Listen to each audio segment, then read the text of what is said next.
अगर आप मसीहत में हैं और परमेश्वर के नाम को फॉलो करते हैं और अगर आप ये सोचते हैं कि आपकी लाइफ में प्रॉब्लम नहीं आएगी क्योंकि अब मैंने यीशु मसीह के नाम को ग्रहण कर लिया, अब मैं रोज़ बाइबल पढ़ता हूँ तो मेरे जीवन में कोई कष्ट और तकलीफ़ नहीं आ सकता है, तो मैं ऐसी धारणा, ऐसी सोच रखने वाले लोगों से आज मैं बात करना चाहूँगी। सबसे पहले मैं दीपा जन यानी प्रभु यीशु के नाम से इस चैनल पर आपका स्वागत करते हुए आपसे कहना चाहूँगी, अगर आपने अभी तक मेरे चैनल को सब्सक्राइब नहीं किया है तो प्लीज़ आप मेरे चैनल को सब्सक्राइब करें। अगर मेरा मैसेज अच्छा लगता है तो आगे से आगे आप इस मैसेज को शेयर करें। आइए, जैसा कि मैं भी बात कर रही थी कि जब हम यीशु मसीह को अपने जीवन में ग्रहण कर लेते हैं तो हम अधिकतर यही सोचते हैं कि अब मैंने जब प्रभु को ग्रहण कर लिया तो क्यों मेरे जीवन में इतनी तकलीफ आ रही है, क्यों परमेश्वर अभी भी मेरी परीक्षा ले रहे हैं। तो मेरे प्रियो, मैं आपसे कहना चाहूँगी, जिस वक्त आप परमेश्वर की शरण में आते हैं तो जिस जिंदगी को आप पहले जी रहे थे उस जिंदगी में मौजूद शैतान कभी भी इस चीज़ को बर्दाश्त नहीं कर पाता है कि आप उसकी शरण को छोड़कर आप यीशु मसीह के नाम को ग्रहण करें।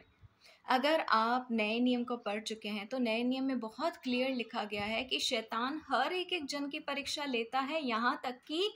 यीशु मसीह तक की भी परीक्षा शैतान ने ली, और सिर्फ एक नहीं, दो नहीं, बल्कि 3 बार यीशु मसीह की भी परीक्षा ली गई।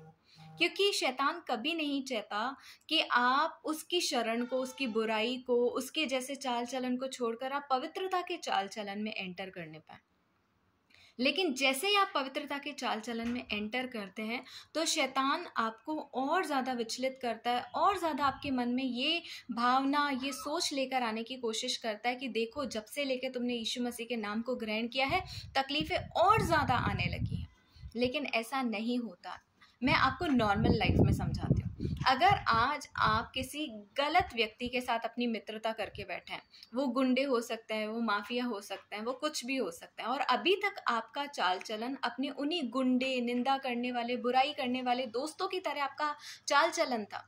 तो वो आपका मित्र बड़ा प्रसन्न होगा कि ये मेरी तरह, मेरे अकॉर्डिंग चल रहा है, मेरे को सपोर्ट करते हुए चल रहा है। लेकिन अचानक से एक अच्छा मित्र आपकी ज़िंदगी में आता है और आपको रियलाइज़ कराता है कि ये सारी ज़िंदगी जो तू जी रहा है वो अंत में तेरे लिए बहुत दुखदाई होने वाली होती है, और आप भी कहीं ना कहीं अच्छे मित्र की बात को सुनकर उन सारी बुराइयों को त्याग देते हैं, उन सारे बुरे व्यक्तियों की संगति को छोड़ देते हैं। तो क्या होगा? बुरी संगति वाला व्यक्ति जिसके साथ आप अभी तक कंधे से कंधा मिलाकर सपोर्ट करते हुए उसकी हर गलत बात को आप सही कहते हुए चल रहे थे, जब आप उस व्यक्ति से दूर होने लगोगे तो क्या वो व्यक्ति सहन करेगा? वो व्यक्ति कभी सहन नहीं करेगा। वो व्यक्ति और ज़्यादा अब अपनी दुश्मनी आपके सामने दिखाने की कोशिश करेगा। ठीक इसी प्रकार से जब हम यीशु मसीह के नाम को ग्रहण करते हैं तो शैतान विचलित हो जाता है, और शैतान हमारे बने हुए कामों को बिगाड़ कर हमारे मन में ये दिखाने की कोशिश करता है कि यीशु मसीह का नाम लेना व्यर्थ है, और यीशु मसीह के नाम में जाने से रिलेटेड तुम्हारे जीवन में और ज़्यादा तकलीफ़ें मैं लेकर आने वाला होता हूँ। और कई लोगों का विश्वास बहुत छोटा होता है, बहुत कम स्तर पर उनका बीज उनकी भूमि में गया हुआ होता है, इसीलिए संसार की चिंता, लोगों का सताव उनके जीवन से उस पवित्र आत्मा के बीज को निकाल कर लेकर चला जाता है। तो मेरे प्रियो, मैं यही कहना चाहूँगी, अगर आप प्रभु यीशु मसीह के नाम को ग्रहण कर बैठे हैं तो ऐसा नहीं है कि तकलीफ नहीं आएगी, लेकिन ये चीज़ सत्य है कि तकलीफ को दूर करने की ताकत प्रभु आपके जीवन में देगा। और जो तकलीफ शैतान ने आपके जीवन में खड़ी करी है, चाहे वो बीमारी के तौर पर है,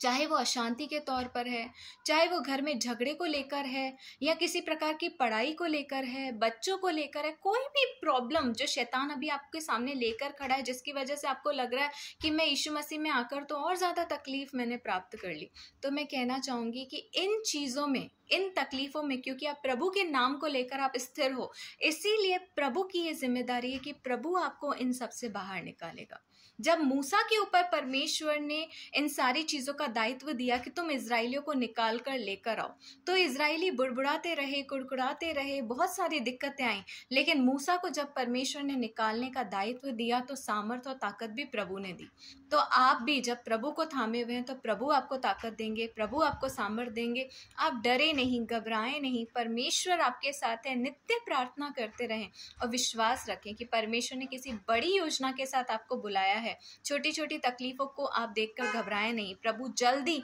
इन तकलीफों में अपनी महिमा को आपके जीवन में प्रकट कर कर सबके सामने सिर ठहराएगा। मैं दीपा जन यानी एक बार फिर जल्दी मिलूंगी, तब तक सभी को जय यीशु की।